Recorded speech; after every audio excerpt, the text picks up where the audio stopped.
Oke, assalamualaikum warahmatullahi wabarakatuh. Selamat sore kawan-kawan, apa kabar semuanya? Mudah-mudahan kita dalam keadaan sehat walafiat, amin. Untuk pembahasan kali ini kita akan menangani satu buah mobil Futura ya, bisa kelihatan di sini. Kebetulan untuk posisi mobilnya tadi mogok di perjalanan, katanya tiba-tiba mati. Cuman kita prediksi di sini sudah sempat kita cek tadi untuk keluhan mobil ini yang menyebabkan tidak bisa hidup itu di bagian timing belt yang putus. Makanya sudah kelihatan di sini karena kebetulan untuk mogoknya tidak jauh dari bengkel, makanya sengaja kami tadi derek ya ke sini. Karena untuk storing atau bawa kunci jarak dekat seperti itu malah ribet ya seperti itu, makanya kami derek ke bengkel seperti ini. Oke, bisa kita dengarkan untuk suara mesinnya.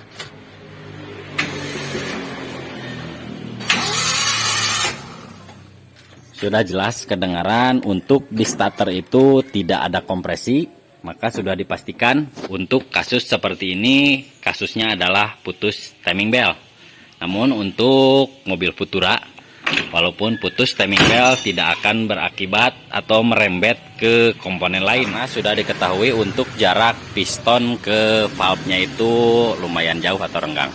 Beda dengan mobil T120SS atau L300, ketika putus timing belt sudah dipastikan valve-nya atau klepnya mentok ke bagian piston. Namun sedikit kami jelaskan di sini untuk kasus mobil tiba-tiba mati seperti ini bukan hanya diakibatkan dari timing belt yang putus ya, ada faktor lain atau ada banyak faktor untuk kasus mobil tiba-tiba mati. Apakah itu bisa dari pengapian atau mungkin jalur bahan bakarnya yang tersumbat? Cuma kebetulan untuk posisi mobil ini sudah ketahuan dari suara startnya tidak ada kompresi, maka sudah dipastikan penyakitnya itu dari timing belt. Karena apabila timing belt putus, otomatis bagian pengapiannya juga terhambat atau tidak keluar api, karena sudah dipastikan untuk posisi distributornya itu tidak berputar, otomatis apinya tidak akan keluar ke busi seperti itu ya. Oke, lanjut. Seperti biasa kami kerja sampai malam di sini. Tujuannya untuk mempersingkat waktu ya, karena sudah diketahui untuk mobil ini bisa kelihatan katanya besok harus kerja lagi, dan tujuannya kami mau melakukan pembongkaran untuk di malam ini. Biar posisi besok siang atau besok pagi kita tinggal melakukan pemasangan timing belt. Cuman sedikit berbagi pengalaman ya di sini untuk teman-teman yang masih bingung atau masih belum tahu untuk menentukan penyakit mobil yang tiba-tiba mati saat perjalanan seperti ini. Mungkin untuk mekanik atau para master sudah dipastikan dari mendengar suara starter seperti tadi sudah dapat mengetahui kerusakan yang ada di bagian mobil tersebut. Cuma di sini kami sedikit memberi informasi untuk kawan-kawan yang masih bingung menentukan penyakit apakah timing beltnya putus ataukah memang dari faktor lain. Mungkin dari teman-teman di sini banyak yang belum tahu ya untuk menentukan posisi timing beltnya itu putus atau bukan. Untuk mengetahui timing belt putus atau tidak sebenarnya ada banyak opsi ya di sini. Untuk yang pertama jelas dengan cara membuka cover timing belt ya di sini bisa kelihatan. Untuk cara lain bisa juga dibuka dari bagian cup distributor atau tutupnya di sana di belakang. Kemudian posisi mobilnya di starter.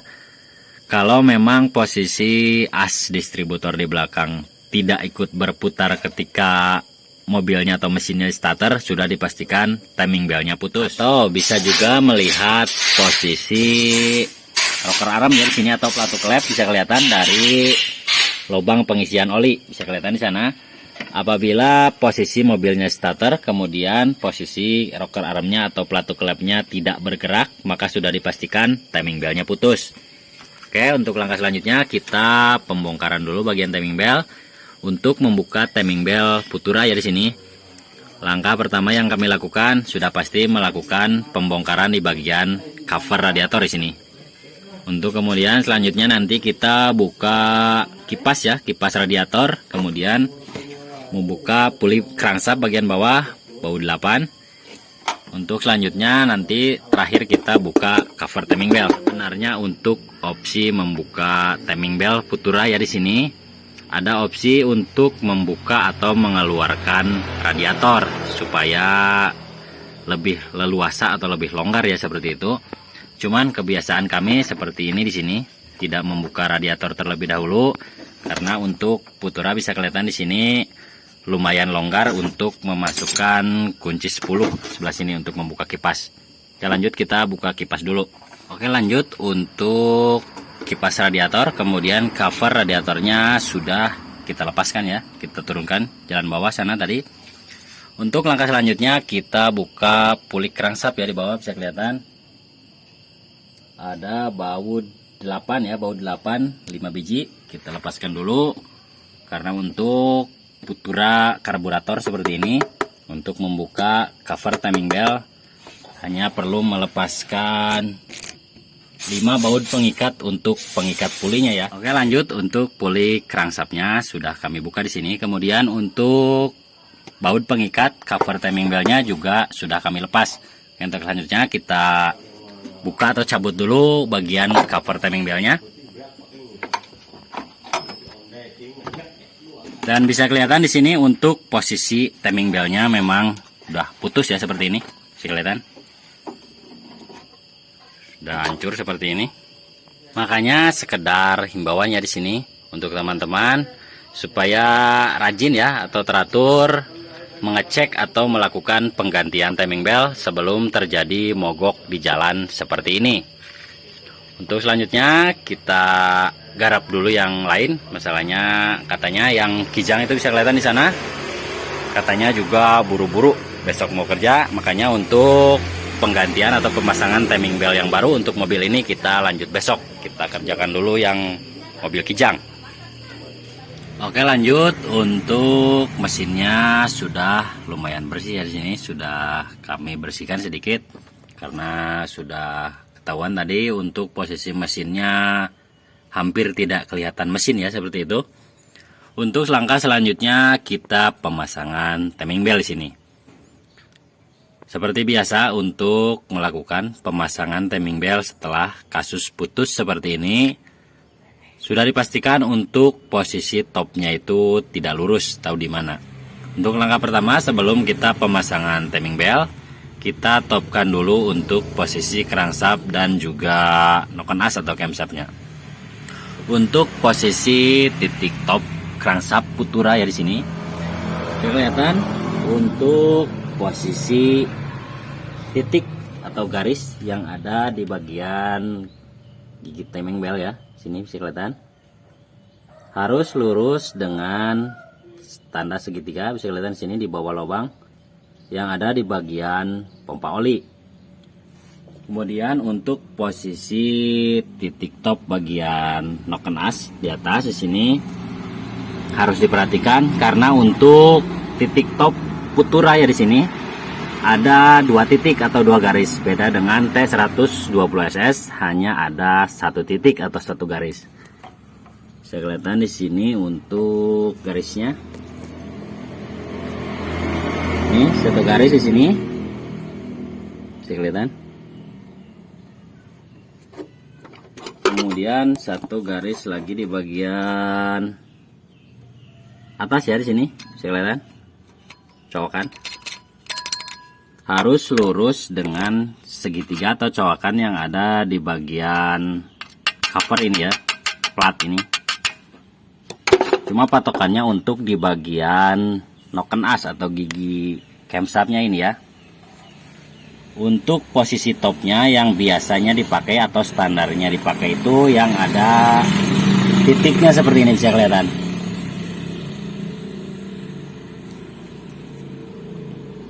Sementara untuk yang bagian bawah bisa kelihatan di sini polos ya. Kalau ini ada titiknya. Lurus dengan cowakan yang ada di dekat gigi ini. Harus lurus dengan cowakan yang ada di bagian plat sini atau bagian cover. Namun tak sedikit kami menemukan di sini untuk titik topnya itu tidak memakai titik yang ini. Ada kalanya memakai titik yang ini karena untuk patokannya kami di sini bisa kelihatan dari pennya di sini bisa kelihatan untuk pen dari bagian noken asnya itu bisa kelihatan untuk giginya ada 2 lubang ya seperti ini. Patokannya kami di sini adalah melihat pen atau bisa kelihatan pipa di sana yang di bagian noken as yang di dalam. Apabila si pennya itu ada di bagian lubang sebelah sini, maka titik top yang dipakai adalah titik yang ini. Bisa kelihatan. Namun apabila posisi ini pen yang tadi kami sebutkan posisinya ada di sini, di lubang ini maksudnya, maka titik top yang dipakai adalah titik top yang bawah yang ini. Tergantung dari pemasangan pulinya ya. Maaf, kami di sini bukan menggurui ya, kami hanya berbagi pengalaman. Cuma untuk kebiasaan kami di sini patokannya itu melihat yang tadi kami katakan untuk pennya atau spinya bisa kelihatan sini disilang ya, intinya seperti itu. Kalau pennya di sini titik top yang dipakai yang sebelah sini. Kalau pennya di sini titik topnya berarti yang dipakai yang bawah yang ini. Namun apabila teman-teman masih kurang pede, teman-teman bisa buka cover ya di sini, cover rocker arm. Ketika posisi garis ini kelihatan, garis di bagian gigi timingnya lurus sama covernya ini, harus dipastikan untuk posisi rocker armnya bagian silinder 4 ya. Kalau Suzuki atau Futura ini bagian silinder 4 itu harus posisi netral, beda dengan T120SS. Ketika titik topnya lurus sudah dipastikan untuk rocker armnya itu yang netral atau tidak ada tekanan itu di bagian silinder 1. Cuman untuk Futura ketika titik topnya lurus, yang bagian netral itu atau rocker arm yang tidak ada tekanan itu posisinya ada di silinder 4 di belakang.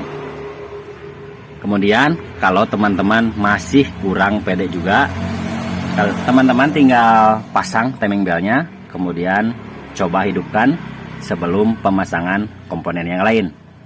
Takutnya nanti ketika semuanya selesai dipasang, mesinnya malah tidak mau hidup. Oke, yang dikatakan tadi di sini kami bukan menggurui ya. Di sini kami hanya berbagi pengalaman. Untuk langkah selanjutnya kita pemasangan dulu timing belnya. Mohon diperhatikan dalam pemasangan timing bell ya, Futura di sini bisa kelihatan kita sudah sediakan untuk spare part yang baru. Kita menggunakan produk original ya seperti ini. Karena untuk di timing bell Futura itu ada tanda panah ya, kelihatan di sini. Maka harus dipastikan pemasangan timing bellnya itu jangan sampai terbalik. Untuk yang pertama kita lakukan di sini, kita harus tahu dulu arah putaran mesin itu ke sebelah mana ya berputarnya, maka harus dipastikan tanda panahnya mengikuti putaran mesin. Karena sudah kita ketahui bersama untuk putaran mesin itu kebanyakan atau hampir semuanya putaran mesin itu searah jarum jam kalau posisi kita dari depan ya. Berarti ke sebelah kanan ke sini. Maka sudah dipastikan untuk pemasangan timing bell arah tanda panahnya seperti ini. Jangan sampai terbalik seperti ini. Karena sudah dipastikan tidak mungkin pabrik itu memberi tanda panah atau ciri seperti ini kalau tanpa tujuan. Sudah dipastikan menurut teori kami di sini kalau pemasangannya sampai terbalik, sudah dipastikan untuk umur atau usia pakainya itu kurang lama atau kurang awet. Makanya harus dipastikan untuk pemasangannya jangan sampai terbalik.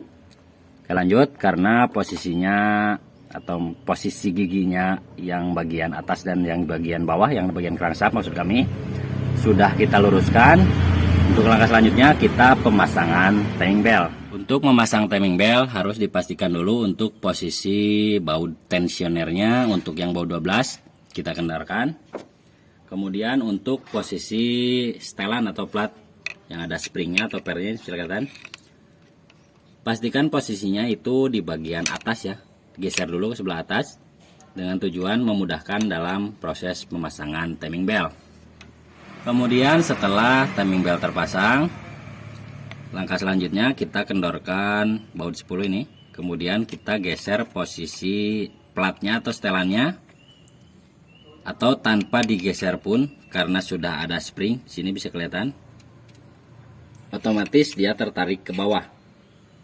Apabila setelah posisi platnya bergeser, langkah terakhir adalah kita kencangkan mur 10 dan baut 12 di sini bisa kelihatan di tensionernya.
Oke, timing beltnya sudah kami pasang di sini. Bisa kelihatan tadi untuk pemasangan timing belt, untuk kekencangan bagian timing beltnya, karena sudah dikatakan tadi untuk bagian tensionernya itu sudah memiliki spring ya atau per, bisa kelihatan di sini. Jadi kita tidak usah menambah tekanan ya, tekanan untuk kekencangan timing belt tidak usah ditambah secara manual. Karena sudah dipastikan apabila pemasangan timing belt terlalu kencang, sudah dipastikan untuk usia pakai timing belt tersebut jadi tidak lama atau gampang putus karena terlalu kencang. Makanya kekencangannya itu sesuai kemauan spring tersebut ya. Catatan, untuk posisi pengencangannya kita putar posisi crankshaft di bawah sampai ada tekanan di bagian camshaft atau noken as. Ketika bagian bawahnya sudah kencang seperti ini, maka langkah terakhir yang kita lakukan adalah pengencangan baut 10 di sini. Kemudian yang terakhir pengencangan baut 12. Oke, untuk timing beltnya sudah terpasang seperti ini. Untuk langkah selanjutnya kita pemasangan cover timing belt. Oke, lanjut untuk cover timing belt, kemudian fan belt serta kipasnya sudah kami pasang di sini ya, sudah kami kencangkan. Kemudian untuk selang radiatornya juga sudah kami pasang. Kemudian airnya juga sudah kami isi. Sebenarnya untuk mengganti timing belt tanpa melepas selang juga bisa ya sebenarnya. Cuma kebetulan kami lihat tadi untuk airnya itu air biasa, makanya kami lepas selangnya untuk lebih memudahkan dalam proses penggantian timing belt. Oke, untuk langkah selanjutnya kita coba tes hidupkan mesinnya.